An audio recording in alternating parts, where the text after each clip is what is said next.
What's up, Stanleys and Stanfords? So, you think you know Gravity Falls? It's a show that's all about mysteries, hidden conspiracies, crazy secrets, and uncovering the truth, so naturally it's been analyzed to within an inch of its life. Every tiny tidbit of information having been gone over with a fine-tooth comb. And for good reason. Almost everything in the series means something. Every last detail was meticulously planned out and put carefully into place, so that everything works perfectly together and makes absolute sense. Well, except for one thing. Apparently Alex Hirsch never bothered to check how real estate law works, and that kinda derails an entire season finale.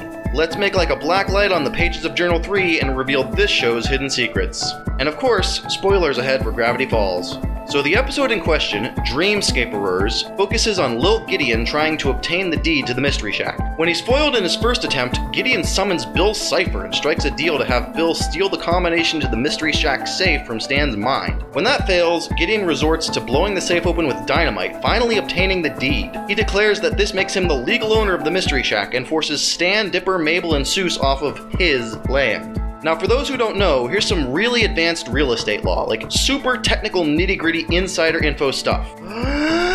That's not how deeds work. Having physical possession of the document means absolutely nothing and definitely doesn't transfer ownership of a piece of land to you. And for those of you rushing to the comments to write gimocracy in all capital letters, just hold off a minute, we'll get to that. For now though, let's just think about the situation here. Gideon may have stolen the deed, but it still has Stan's name on it, which makes Stan still the legal owner. The only way that having the deed would help Gideon at all is if he could get Stan to sign the deed over to him, which he never does. Some may think, well, maybe Gideon forged Stan's signature, but that doesn't work because for a deed to be signed over, it has to be done in the presence of a notary, who would require proof of identification for both parties. And even if Gideon bribed a notary or something and then forged the signature, it still wouldn't work because Stan would just deny that he ever signed the deed over, and it would be on Gideon and the notary to prove it was real, which they would be unable to do.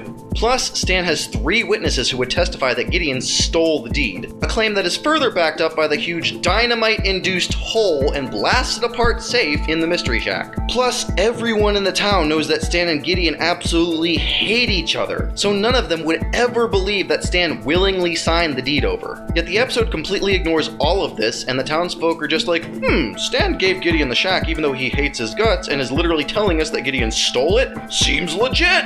And that's all if Gideon had bothered to forge the signature, but he didn't even do that! We can see that it still has Stan's name on it a couple of episodes later. Oh, and also Gideon is 9 years old and can't legally own real estate at all, but we'll ignore that part. Okay. Now we can get to the elephant in the room, the gimocracy. For those who don't know, Gravity Falls was founded by Quentin Tremblay, an insane man. And series creator Alex Hirsch once did a Reddit AMA where he said that Tremblay founded Gravity Falls as a gimocracy, where the law is literally finders, keepers, losers, weepers. And that this means that in the town of Gravity Falls, having possession of the deed actually does make you the legal owner. And also, you can marry woodpeckers? And small children can be incarcerated in adult prisons? So everything I just said is totally pointless, right? Plot hole solved and episode not invalidated, right? Except, no, that doesn't actually fix anything. Sorry, Alex, but your little plot hole fixing retcon doesn't actually help. For one thing, the whole gimocracy concept is never mentioned in the show itself. While episodes like Irrational Treasure did hint at the absurd laws of Gravity Falls prior to the events of Dreamscaperers, the fact that it's a gimocracy was never mentioned prior to that comment in that Reddit thread. And that comment was posted on August 16th, 2013, while Dreamscaperers came out on July 12th, 2013. And I hate to be a party pooper, but if you have to invent a reason over a month after the fact to retcon in why your plot hole isn't a plot hole, then it's still a plot hole. If this explanation had been in the episode, then that would be one thing, but it's not. But then again, even if it had been in the episode, that explanation still wouldn't work. The fact of the matter is that local town-level laws can't override or supersede laws at the county, state, or federal level. And while I'm no lawyer, I'm pretty confident that the state of Oregon doesn't operate on a gimocracy legal system. And I'm definitely sure that the federal government doesn't, so Gravity Falls' gimocracy law would be null and void from the get-go. All Stan had to do was call the state or county police or any kind of lawyer or literally anyone other than Sheriff Blubbs. They'd straighten things out in an instant. The state government would still have Stan listed as the legal owner in all of its records, as would the IRS. And as soon as Gideon tried to pull the finders, keepers, losers, weepers card, the whole gimocracy thing would be struck down by the state and federal courts.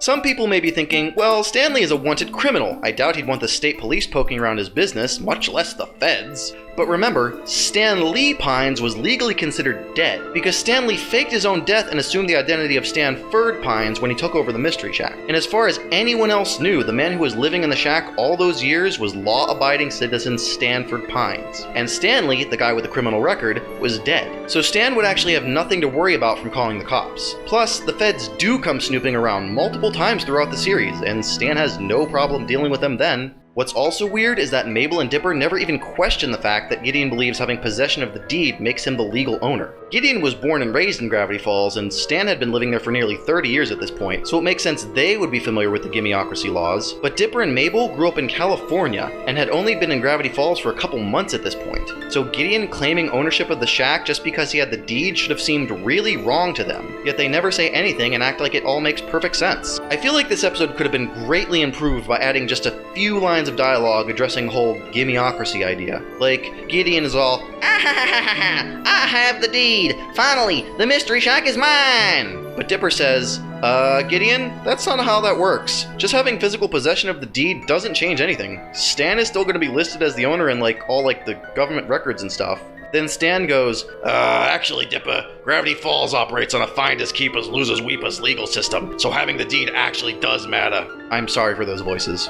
See? That's like 20 seconds of dialogue, but it fixes the issue of the twins not questioning why Gideon thinks having the deed means he wins. It still wouldn't fix the larger plot hole of the gimocracy not holding up to state and federal laws, but at the very least it makes it believable that the people of the town would go along with things the way we see them happen. But with or without that minor fix, at the end of the day, this plot hole completely invalidates the events of the final 2 episodes of Season 1. And given that a lot of what happens in Season 2 depends on the events of these 2 episodes, it kinda derails the entire second half of the series. Gimocracy? More like gimme a break. Hey, thanks for watching. If you liked what you saw here, check out my video where I explore a similar plot hole in one of the Legend of Korra season finales, or my video on why the ending of Death Note is mathematically impossible. And be sure to like and hit the bell and subscribe and do all the YouTube things, you know how it works. Anyway, this has been So You Think You Know? And now, you do know.